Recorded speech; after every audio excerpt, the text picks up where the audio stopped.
This is week 5, module 3, postmortem planning. And yes, the goldfish died, and now we have to take care of it, and that's what we see here.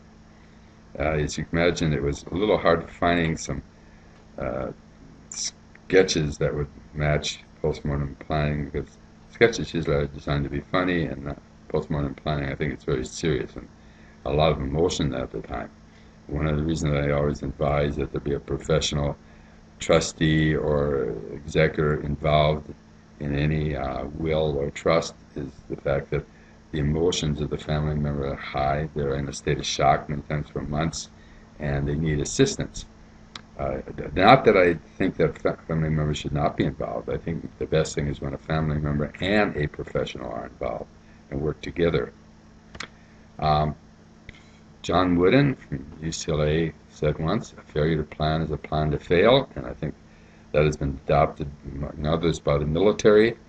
For those decedents who didn't plan, Congress has provided help with allowing for postmortem actions to help reduce taxes, and that's what we're going to talk about. What can be done after death that can still reduce taxes? And that usually gets a lot of attention because a lot of people are not prepared for death, and I've seen that on the various estates that I worked on. Executor can elect to value assets as of 6 months after death if it saves taxes, and that's the key. If it saves taxes and it's judgmental and it's the decision by the executor, and quite honestly, they have to rely on the accountants and the tax people also, because you have to come up with what the value was at date of death, but the value 6 months later. That value cannot decrease because of depreciation. It's due, for example, of the stock value going down, the value of the house going down, etc. And depreciation is not a basis for saying that the value has gone down. The disadvantage is that the basis is lower. Now, the beneficiaries typically like high basis because that allows them to pay less taxes when they sell the items. In fact, a lot of times beneficiaries sell the items right after death, and the fair market value and what they sell it for is the same, so they don't have any taxes they have to pay on it. But as it's pointed out in point number 2 here is the basis goes down, there's less basis for beneficiary, and if they sell it right away, yes, indeed, there's no loss on it, but let's say they keep it longer, they will find that the basis generally goes up in most things, and therefore there will be a tax due.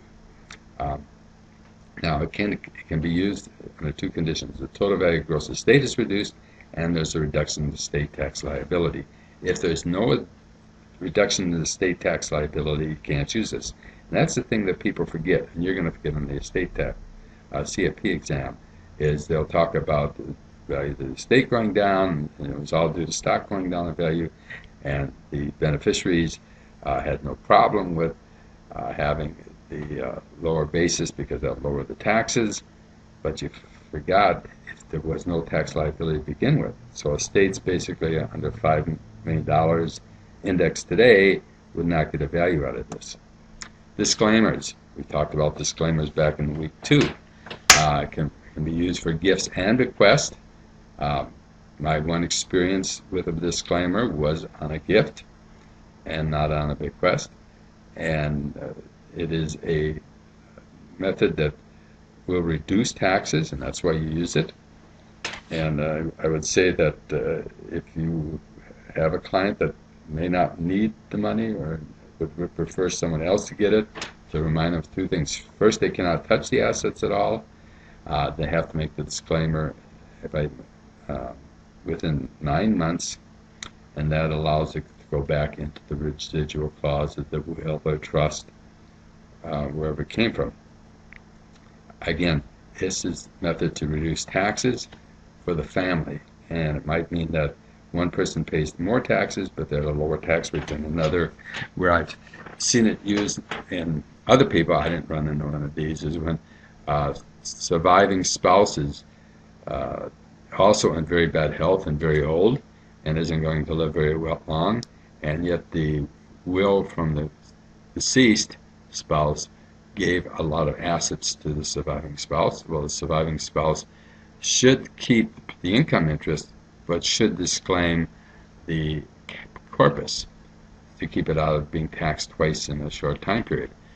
And people forget about the fact that spouses can split the gifts, where if you're not a spouse, you have to take the full gift, not or full bequest, not just part of it. In other words, you can't split the gift or split the bequest. It's got to be full dominion and control as opposed to present interest and future interest, which is allowed for the spouses. Use the IRS code to reduce taxes. We talked previously in this week's, Module 1 on Section 6166, 303, and Section 202, which reduces taxes. All three of these work for small businesses. Section 303 is unique in that it must be a corporation, whereas Section 6166 or 2042 could be a corporation. It could be a limited liability company, a sole proprietorship, partnership, whatever. So that they can be very effective. Again, it means the family members in the case of 6166 and 2042 must continue the management and control for a period of time, which is sometimes difficult to have them agree to. Will contesting. The court agrees that the will is invalid. The state intestacy laws will apply. This is relatively rare. In fact, I've talked to several attorneys who've been in practice a long time who have never seen a will being invalid. It's been partially invalidated. In fact, partially invalidated many times happens when someone writes a will many years ago or writes a will and moves from one state to another. But from the standpoint of the entire will being invalid, very rare. Qualified terminal interest property. Since the decision on which property shall be taxed on the QTIP is delayed until the first to die tax return is filed, actions can result in tax savings. And I think this is a great plan. In fact, I've worked with attorneys where we don't use the AB trust at all for purpose of passing assets to the family member, the spouse, and they use the QTIP because, again, it gives you the maximum flexibility and accomplishes what the AB trust does. Maybe a little bit more administrative, but certainly can save you a lot of tax money and achieve the objectives. Again, just as the B trust or bypass trust, the QTIP does result in a lien against the second to die. Their assets are going to be including assets that are owned by the first to die that were in the QTIP that will be taxed on the second to die even though they don't own the assets. Again, that gets confusing for some people, and certainly gets confusing for the second to die, especially if they're older. I get taxed on something I don't own? Yes. And we have the income in respect of the decedent. We talked about earlier on the third week. Again, this is where we allow the short year. This we spread the tax over 2 years rather than 1 year. And the advantage, again, it's the tax being a progressive tax.